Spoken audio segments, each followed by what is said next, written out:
ہمیں مثال ملتی ہے علامہ اقبال کی والدہ کے بارے میں. ہم جب کتابیں پڑھتے علامہ اقبال کی زندگی کے بارے میں تو پتہ چلتا ہے کہ علامہ اقبال کے والد ایک ایسا پیشہ کرتے تھے جو ربا سے جڑا تھا، جو سود سے جڑا تھا، اور علامہ اقبال کی والدہ اسے بالکل پسند نہیں کرتی تھی. تو جب علامہ اقبال پیدا ہوئے، علامہ اقبال کی والدہ نے اپنے چھاتی کا دودھ، اپنا دودھ اپنے بیٹے کو نہیں پلایا. وہ چاہتی تھی کہ میرے بیٹے کے جسم میں ایک بوند بھی حرام کمائی نہیں جائے. تو علامہ اقبال کی والدہ نے کیا کیا؟ اپنے زیورات بیچے جو خود کے تھے، الحمدللہ حلال کمائی کے تھے. زیورات کو بیچ کے ایک بکری خریدی اور اس بکری کے دودھ سے پرورش کی علامہ اقبال کی. اور اللہ نے پھر ان کے شوہر کو ہدایت دی اور وہ بھی سیدھے راستے پہ آ گئے. اور پھر اللہ نے ایسا شخص، علامہ اقبال جیسا شخص بنایا. ایسی کئی مثال ہے. اور ایک مثال ہے والدہ کی، شیخ عبد القادر جیلانی کی رحمۃ اللہ علیہ. شیخ عبد القادر جیلانی رحمۃ اللہ علیہ الحمدللہ توحید پہ تھے، اور انہوں نے اس شہر ہندوستان میں اسلام کا دین پھیلایا. ان کا بڑا ہاتھ ہے اور وہ توحید پہ تھے. اسلام کا صحیح پیغام گھروں تک پہنچایا. اور ان کی والدہ نے شیخ عبد القادر جیلانی رحمۃ اللہ علیہ کو سکھایا تھا کہ بیٹا تو ہمیشہ سچ بولنا، کبھی جھوٹ مت بولنا، چاہے تیرا نقصان ہو چاہے تیری جان جائے. ایک وقت جب شیخ عبد القادر جیلانی رحمۃ اللہ علیہ جب ایک سفر کر رہے تھے تو ان کی والدہ نے کچھ اشرفیاں ان کے کپڑے میں سی دی تاکہ وہ گم نہ جائے، تاکہ کوئی انہیں چوری نہ کرے. جب وہ سفر پہ نکلتے ہیں تو ایک ڈاکوؤں کا گروہ انہیں پکڑ لیتا ہے، اور جب جانچ پڑتال کرنے کے بعد کچھ پیسہ نہیں ملتا ہے. تو وہ ڈاکو کہتے ہیں شیخ عبد القادر جیلانی رحمۃ اللہ علیہ سے کہ تیرے پاس کچھ پیسے نہیں؟ انہوں نے کہا ہاں ہے، میری ماں نے میرے کپڑوں میں سی لی ہے، اور وہ جگہ دکھاتے ہیں. وہ ڈاکوؤں نے کہا کہ اگر یہ بچہ ہمیں نہیں بتاتا تو ہمیں کبھی یہ اشرفیاں نہیں ملتی ہے. وہ اتنے خوش ہوئے اس بچے کے ایمانداری سے اور پوچھا کہ تم نے ہمیں سچ کیوں کہا؟ تو اس نے کہا کہ میری ماں نے مجھے سکھایا ہے کہ کبھی جھوٹ نہیں بولنا، چاہے میری جان جائے. وہ ڈاکو اتنے خوش ہوئے کہ انہوں نے ڈاکہ ڈالنا چھوڑ دیا. ایسے کئی مثال ملتے ہیں. جب تاریخ پڑھتے ہیں ہمیں مثال ملتی ہے تاریخ پڑھنے کے بعد. امام شافعی رحمۃ اللہ علیہ کی والدہ وہ یمنی تھی، اور ان کے والد قریش تھے، اور بچپن میں ہی ان کے والد کا انتقال ہو جاتا ہے. تو ان کی والدہ جدوجہد کرتی ہے اور امام شافعی رحمۃ اللہ علیہ کی پرورش کرتی ہے. اور ان کی خواہش تھی کہ میرا بیٹا علماء کے درمیان اپنا بچپن گزارے، اسی لیے سارا انتظام کرتی ہے اور امام شافعی رحمۃ اللہ علیہ کو مکہ بھیجتی ہے علماء کے درمیان جینے کے لیے. تو بچپن سے امام شافعی رحمۃ اللہ علیہ علماء کے درمیان ان کی پرورش ہوتی ہے. اور اللہ سبحانہ و تعالی ایسے ایک امام کو کھڑا کرتے ہیں، امام شافعی رحمۃ اللہ علیہ. قربانی تھی، پلاننگ تھی ان کی والدہ کی، مستقبل سوچا ان کے والدہ نے. میں اور ایک مثال دوں گا امام بخاری کی رحمۃ اللہ علیہ. امام بخاری کی والدہ کا بڑا ہاتھ ہے امام بخاری کی پرورش کرنے کے لیے رحمۃ اللہ علیہ. امام بخاری رحمۃ اللہ علیہ کی یادداشت بہت بہترین تھی. بہت پختہ تھے، لیکن افسوس کی بات ہے کہ بچپن میں ہی وہ اپنی آنکھ کی روشنی کھو دیتے ہیں۔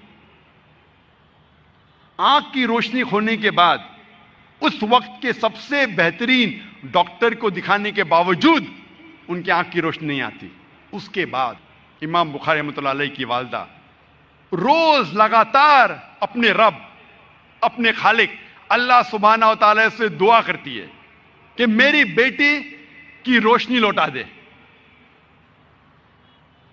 اس کے بعد کئی عرصوں بعد اللہ سبحانہ و تعالی ان کی والدہ کی دعا سنتے اور ان کی والدہ کے خواب میں آتے ہیں حضرت ابراہیم علیہ السلام، اور حضرت ابراہیم علیہ السلام فرماتے کہ تیرے بیٹے کی روشنی لوٹا دی گئی ہے، اور صبح کو امام بخاری رحمۃ اللہ علیہ وہ پھر سے دیکھ سکتے۔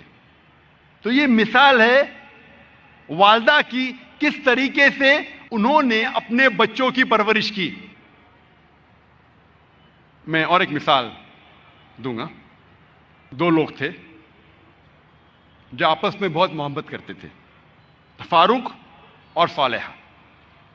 اور فاروق اور صالحہ آپس میں محبت کرتے تھے، انہوں نے شادی کی۔ شادی کے 3 مہینے بعد جہاد کا اعلان ہوتا ہے اور فاروق جاتے ہیں جہاد پر۔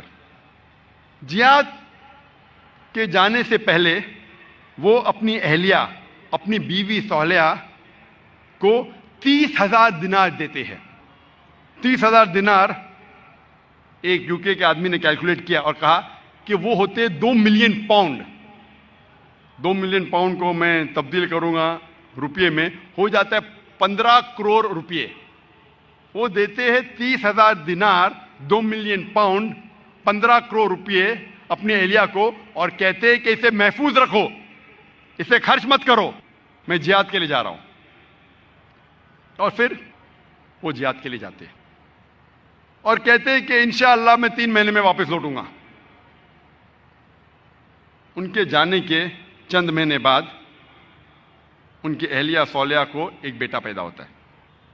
1 سال گزرنے کے بعد ان کے شوہر واپس نہیں آتے، 2 سال گزرنے کے بعد واپس نہیں آتے، 2.5 سال بعد ایک شخص آ کے کہتا ہے صالحہ سے کہ میں نے تمہارے شوہر فاروق کو دیکھا کہ وہ گر گئے اور وہ گھائل ہو گئے۔ پھر چند سال گزرتے ہیں، پھر بھی فاروق واپس نہیں آتے۔ تو اس کی اہلیہ سمجھتی ہے کہ میرے شوہر کا انتقال ہو گیا۔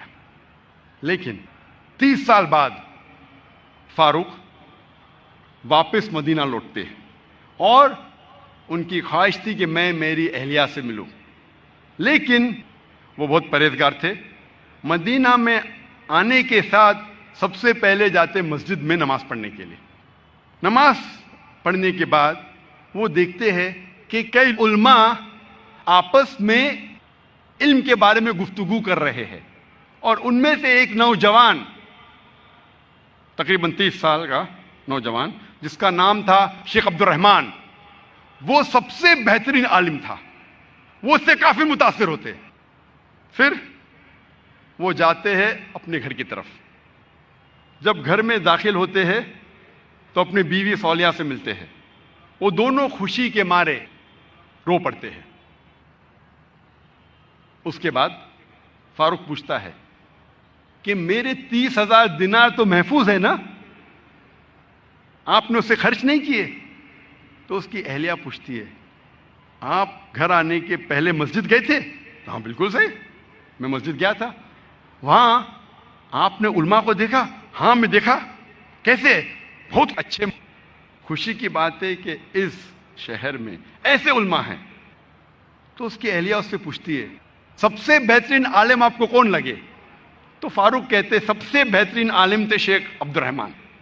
تو اس کی اہلیہ پوچھتی ہے کہ اگر اللہ آپ کو شیخ عبد الرحمن جیسا علم دے تو آپ کتنا خرچہ کر سکتے اس علم کے لیے؟ تو فاروق کہتا ہے یہ سارے 30,000 دینار میں خرچ کر سکتا ہوں ایسا علم حاصل کرنے کے لیے۔ پھر اس کی بیوی پوچھتی ہے کہ اگر آپ کا بیٹا ہو، اسے ایسا عالم بنانے کے لیے آپ کتنا خرچ کریں گے؟ تو فاروق کہتے میں 30,000 دینار سے زیادہ خرچہ کر سکتا ہوں، 15 کروڑ روپے سے زیادہ خرچہ کر سکتا ہوں اپنے بیٹے کو شیخ عبد الرحمان بنانے کے لیے۔ تو اس کی اہلیہ کہتی ہے آپ کے جانے کے بعد مجھے ایک بیٹا پیدا ہوا اور یہ شیخ عبد الرحمان آپ کا بیٹا ہے، اور آپ کے 30,000 دینار میں نے خرچ کیے اس کو عالم بنانے کے لیے۔ آپ سوچ سکتے اس وقت بیٹے کو عالم بنانے کے لیے والدہ خرچہ کرتی ہے 30,000 دینار، 2 ملین پاؤنڈز، 15 کروڑ روپے۔ آج کون سا مسلمان اپنے بیٹے کو عالم بنانے کے لیے 15 کروڑ روپیہ خرچہ کرنے کو تیار ہے؟ ہاں، ڈاکٹر بنانے کے لیے نو پرابلم، ڈونیشن دیں گے، رشوت دیں گے، 10 لاکھ، 15 لاکھ، 20 لاکھ، 50 لاکھ، 1 کروڑ ڈاکٹر۔ امریکہ بھیجنے کے لیے میرا بیٹا امریکہ میں پڑھ رہا ہے، 2 کروڑ خرچہ کریں گے، 3 کروڑ خرچہ کریں گے۔ کیوں؟ بیٹا امریکہ میں پڑھ رہا ہے، سٹیٹس۔ میں یہ جاننا چاہتا ہوں کہ کتنے مسلمان اپنے بیٹے کو عالم بنانے کے لیے 15 کروڑ خرچہ کریں گے؟ گنتی کے آپ کو ملیں گے انگلیوں پہ، ہے الحمدللہ۔ آج بھی ہمارے معاشرے میں ایسے مسلمان ہیں، لیکن بہت کم، انگلیوں پہ گن سکتے، بہت کم، لیکن ہے الحمدللہ۔